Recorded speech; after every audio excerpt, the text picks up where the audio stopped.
होता है कि जब माननीय प्रधानमंत्री जी चुनाव अभियान समाप्त करने के बाद कन्याकुमारी में मंदिर में जाकर मौन साधना कर रहे हैं, उसको लेकर भी इस प्रकार की राजनीति की जा रही है।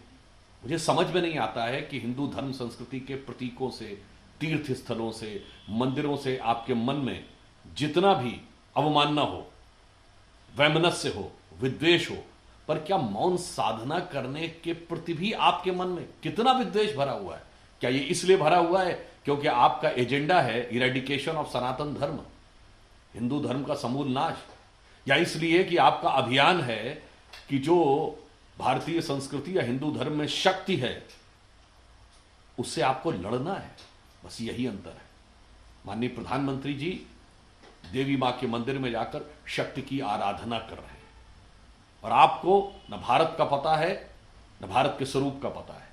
जिस क्षण वो जाकर कन्याकुमारी के उस मंदिर में श्रद्धा से, शुद्ध अंतःकरण से देवी की आराधना करते हैं, तो उस क्षण कोई भी भारतीय किसी भी कोने में जाकर यदि देवी की आराधना करे तो स्वतः उसका भाव उत्तर में वैष्णो देवी, पश्चिम में मुंबा देवी, पूर्व में कामाख्या देवी, त्रिपुर सुंदरी या कोलकाता की काली मां या विंध्यवासिनी जी से जुड़ जाता है।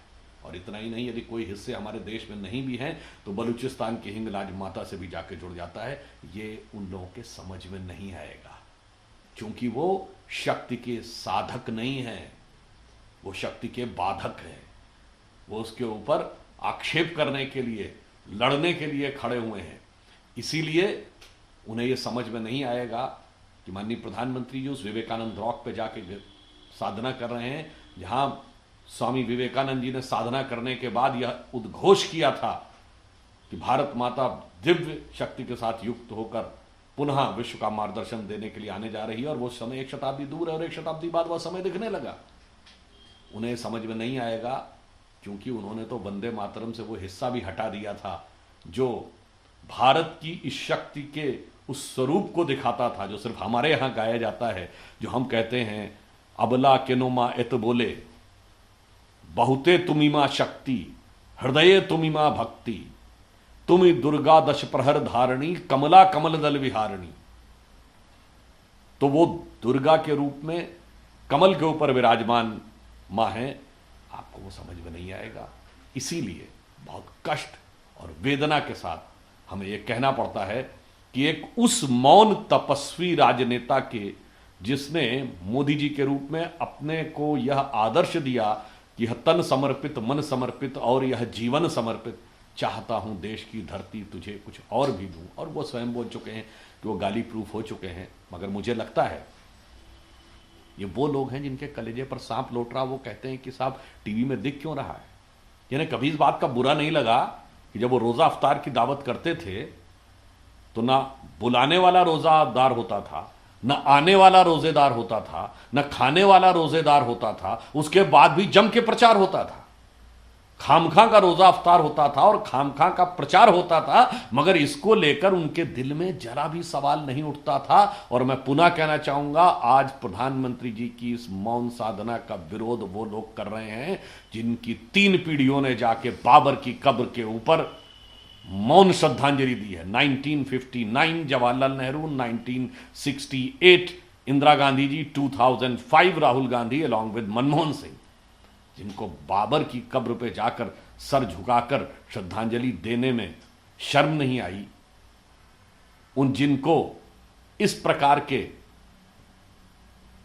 धार्मिक आयोजनों का प्रचार करने में शर्म नहीं आई, वो आज एक मौन साधना करने वाले प्रधानमंत्री के ऊपर इस प्रकार की जो आलोचना कर रहे हैं वो बहुत दुखद और कष्टकारक। कितना मिनट?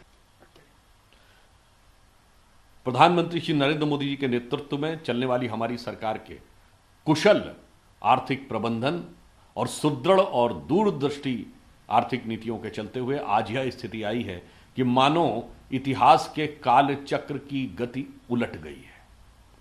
अब भी भारतीय रिजर्व बैंक ने 100 टन सोना इंग्लैंड से वापस मंगाने की प्रक्रिया शुरू हुई है। देशवासियों को याद होगा, एक दौर था 1991 फरवरी का महीना, जब भारत ने अपना सोना गिरवी रखा था एक दौर था जब फॉरेन एक्सचेंज रिजर्व 1 बिलियन के नीचे था 1991, और एक दौर था जुलाई 91 और सितंबर 91 जब 2-2 बार रुपए का अवमूल्यन हुआ था।